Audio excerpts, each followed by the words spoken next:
Bayan, patuloy pa rin pong kinahaharap ng bansa ang problema nito sa malnutrisyon. Ito ay ayon na rin po sa ilang resulta ng pag-aaral ng ilang international organizations. Kaugnay niyan, Dayan, pag-uusapan natin ngayong umaga itong Philippine Plan of Action for Nutrition or PPAN. Makakasama natin ang Regional Nutrition Program Coordinator ng National Nutrition Council NCR. Walang iba kundi si Ms. Milagros Elisa Federizo. Good morning. Welcome to Bagong Pilipinas. Tell us more about this plan of action, yung PPAN o Philippine Plan of Action for Nutrition. So, ang Philippine Plan of Action for Nutrition or PPAN is our country's framework for nutrition action. Meaning, ito ay blueprint ng ating gobyerno, ng ating pamahalaan upang matugunan ang problema ng malnutrisyon sa ating bansa.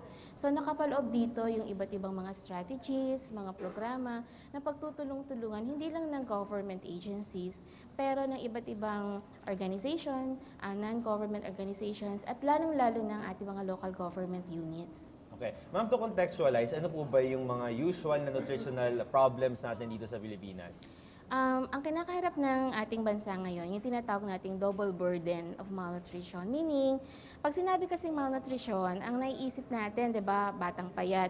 Pero ang malnutrition kasi, pwedeng kulang sa nutrisyon or sobra naman sa nutrisyon. So, sa ngayon, ang ating talagang tinututukan, yung mga batang bansot or stunted. Oo, yung matagal na panahon na nagkukulang sila sa sustansya.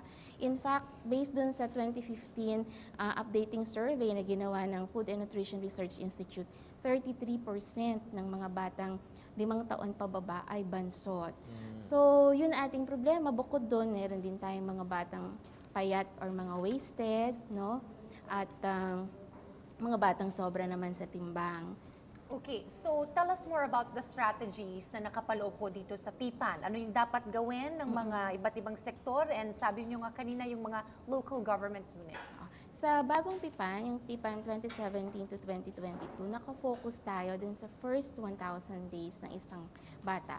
So pag sinabi nating first 1,000 days, mula sa pagbubuntis ng isang ina, kailangan masiguro na tama yung sustansya or nutrisyon hanggang sa ang bata ay isilang at saka hanggang siya ay dumating sa kanyang first 2 years of life. So dun siya nakafocus kasi para maiwasan natin yung pagkabansot ng isang bata, dapat masiguro na pinagbubuntis pa lang siya ng kanyang ina, ay tama na ang kanyang nutrisyon.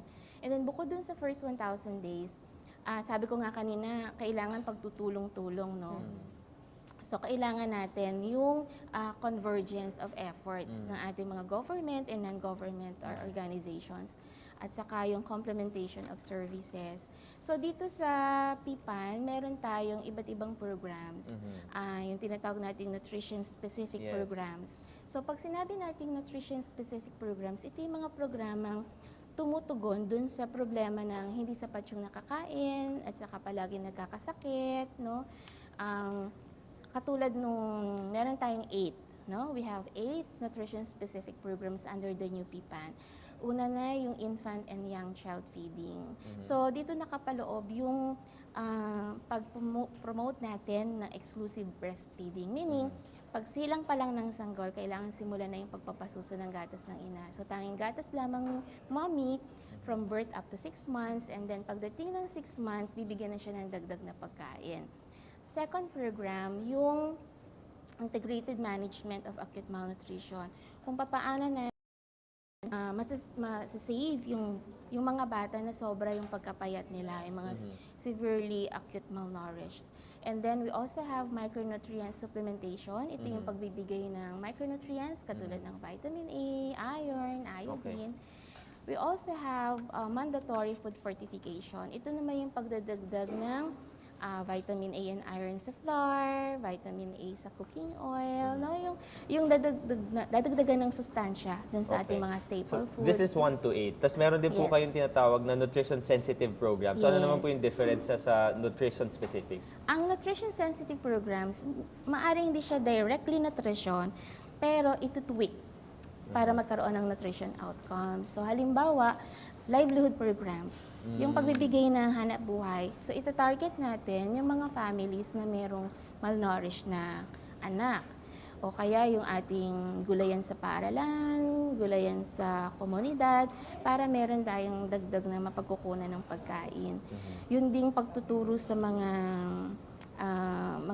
pamilya tungkol sa reproductive health, kasama rin dyan, yung tinatawag na family development sessions, yung pag-build ng mga farm-to-market roads. So, ibig sabihin, mga nutrition-sensitive programs, ito'y makakatulong para matugunan naman yung mga underlying causes of malnutrition. Katulad ng hindi sapat na pambili ng pagkain, maruming kapaligiran, hindi malinis na tubig, hindi maayos na pangangalaga sa mga bata. So, kailangan makapag-implement tayo ng nutrition-specific saka nutrition-sensitive programs. Okay.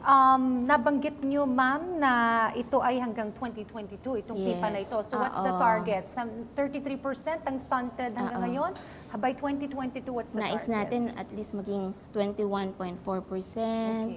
Yung ating prevalence ng micronutrient deficiencies, like for example, ang iron deficiency anemia, bumaba siya 6%, mga ganun. So, meron tayong ninanais na mapababa yung kasalukuyang porsyento ng mga bata na affected ng malnutrition.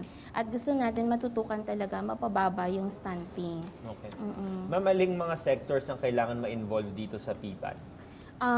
Unang-unang ating mga local government units.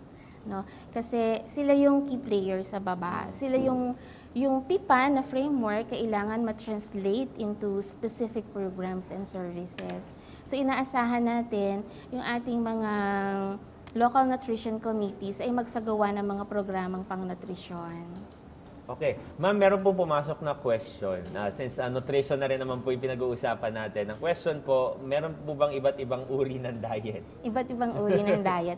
Okay. So, sa atin po kailangan para makuha natin yung sapat na sustansya, kailangan kakain tayo ng balanseng pagkain. So, yun po yung ating tinuturo. Yan ba yung mga Yung go-grow pinggang glow? Pinoy. So, familiar ba kayo din sa pinggang Pinoy? Ano yan? Enlighten So, us, pinggan siya, tapos ma-visualize gaano ba kadami ang dapat nating kinakain na carbohydrate foods, katulad ng staple natin, kanin. So, sa pinggang Pinoy, makikita natin mas malamang o mas malaki yung bahagi ng gulay at prutas. Hindi kanin dapat. Hindi kanin dapat. May nalaman, Pinoy Oo. mahilig So, sa meron kanin. ding sapat na portion para naman sa mga ulam, mga pagkaing mayaman sa protina. So, kailangan balanse. Sabi nga ni Ma'am, yung go-grow. Diyan familiar ang ating mga Mga chikiting, no?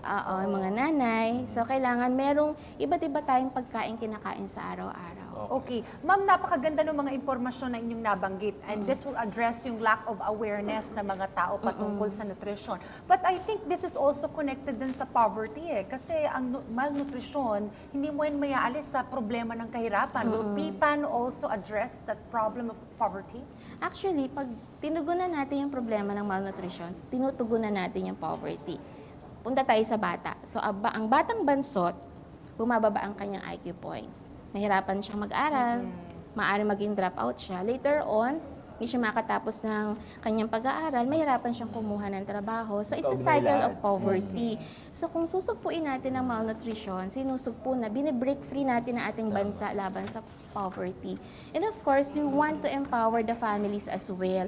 Kaya meron tayong mga nutrition-specific programs like livelihood programs para masiguro na merong sapat na pambili ng pagkain ng ating pamilya. Okay.